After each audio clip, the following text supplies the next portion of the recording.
Welcome back.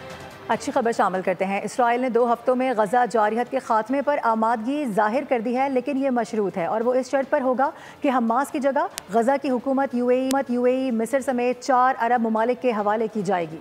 Hamas को जलावतन कर दिया जाएगा। अमरीकी सदर डोनाल्ड ट्रंप से फ़ोन पर नेतन्याहू की गुफ्तगू में इस बात पर इत्तेफाक किया गया कि इब्राहीम अकार्ड्स का दायरा कार बढ़ाया जाएगा।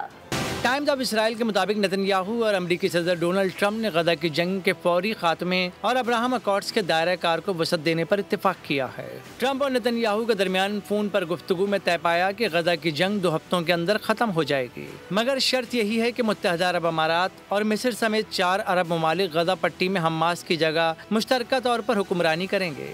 हमास की क़यादत को जिलावतन कर दिया जाएगा और तमाम यरगमालियों को रिहा कराया जाएगा।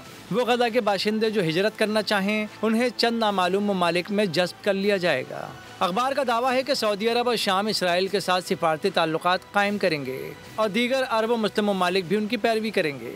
ताहम अरब इत्तेहादी कई बार वाज़ेह कर चुके हैं कि वो उस वक्त तक गजा की तामीर नौ में हिस्सा नहीं लेंगे जब तक फ़लस्तीनी अथॉरिटी को गजा में कोई किरदार नहीं दिया जाता, जो कि मुस्तकबिल में 2 रियासती हल की राह हमवार कर सकता है।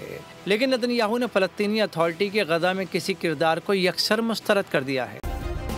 सब्सक्राइब करें और बेल दबाएं ताकि कोई खबर रह न जाए।